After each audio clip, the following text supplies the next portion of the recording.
həyatımızı şuurlu şəkildə yaşasaq daha gözəl olar, daha faydalı olar. Bizə bir çox şeyləri öyrədiblər, göstəriblər və şuurumuza salıblar, izah ediblər ki, belə olacaq. Yəni sən belə eləməlisən.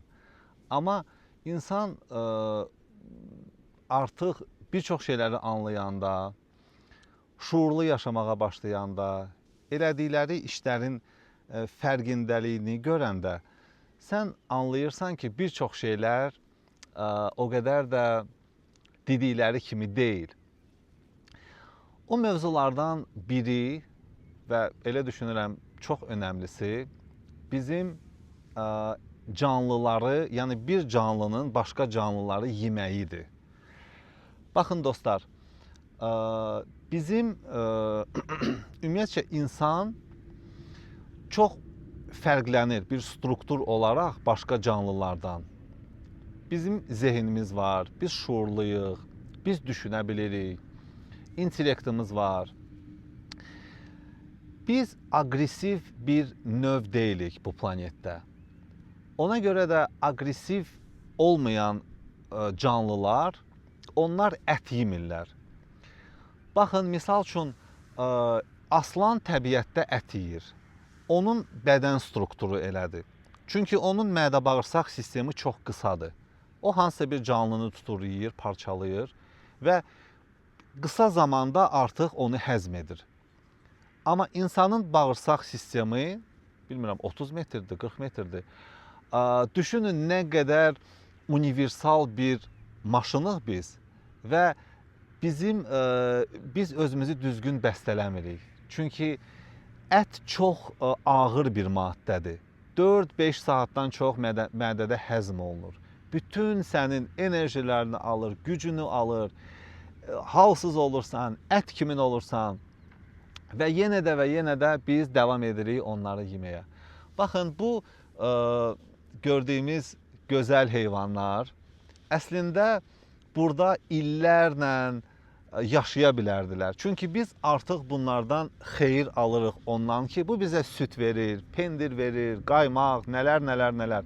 Hələ bir bunun ətini də kəsiyi, özünü də öldürüyi, bu şuursuz səviyyədə biraz həm haqsızlıqdır sənin tanrına qarşı, özünə qarşı, biraz vicdansızlıqdır, biraz çox belə, necə deyim, biz əslində bunu etməməliyik. Çünki biz vəhşi məxluqlar deyilik ki, biz kiminsə canlı alaq yeyək. Bir düşünün, hər birimizin evində bir pişiyi var, it var. Sən götür bıçağı qoy o sevdiyin pişiyinin boğazına. Gör o nə hala düşür. Gör o nə hisslər keçirdir. Və yaxud kimsə səni öldürmək istəsə, bıçaqla gəlsə üstüvə, gör nə hala düşərsən. Nələr edərsən ki, canını qurtara biləsən. İndi düşünün, biz bunları sevirik, amma eyni zamanda da ətini yeyirik. O bəzi hallarda mən eşidirəm, deyirlər ki, mən çox sevirəm, misal üçün, təbiəti, heyvanları, amma sən heyvanları eyni zamanda da yeyirsən. Deməli, o qədər də dərin, böyük bir sevgidən söhbət gedə bilməz. Amma bir çox hallarda biz onları şuursuz edirik, yəni bilmədən.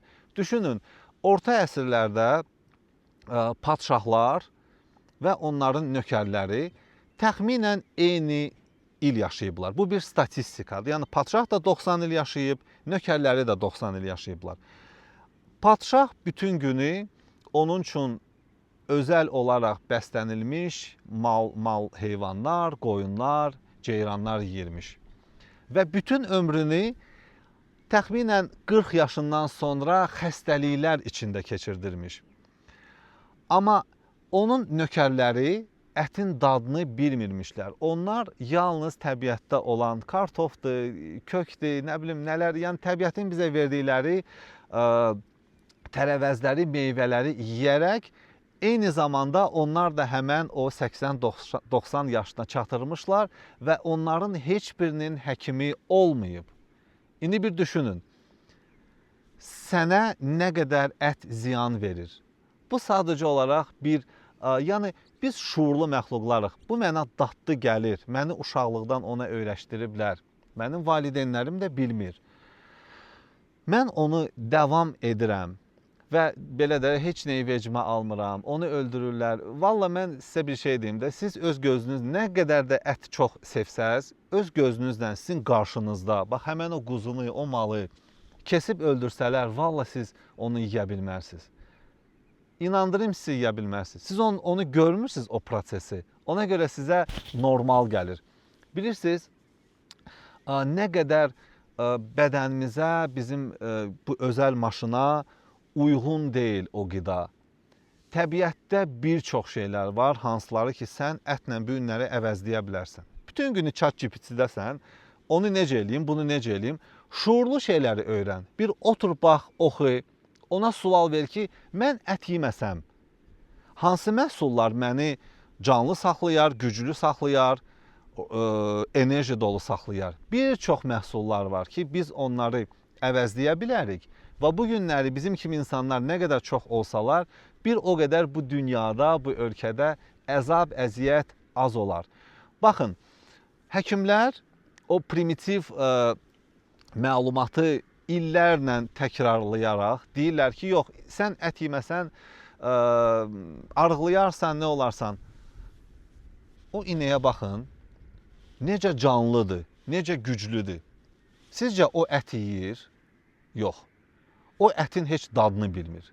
Onun yediyi otdur, arpadır və ona məxsus olan təbiətin verdiyi yeməklərdir. Amma baxın necə canlıdır, necə güclüdür. Onun yəni çəkisinə baxın. Ətin heç dadını bilmir. Həmçində səni sadəcə olaraq qorxudublar ki, sən ət yeməsən, gücsüz olacaqsan, zəif olacaqsan. Bir məntiqli düşünsək, həqiqətən də bu bir həqiqətdir. Ona görə biz bu günləri seçim edirik. O demək deyil ki, sən bu məlumatı aldın, sabahdan ət yeməyəcəksən. Yox, heç olmasa biz bunu azaltmalıyıq. Minimum dərəcəsinə. Bir çox məhsullar var, hansı ki, əti əvəzləyirlər. Misal üçün, qreçka. Bilirsiniz necə zəngindir. Sən qreçka yeyirsən, elə bir ki, belə tam doydun. Yəni, hər zaman seçim bizimdir. Seçim bizim olduğumuz üçün və biz şuurlu məxluqlar olduğumuz üçün biz özümüzə ilk növbədə bir sualı verməliyik.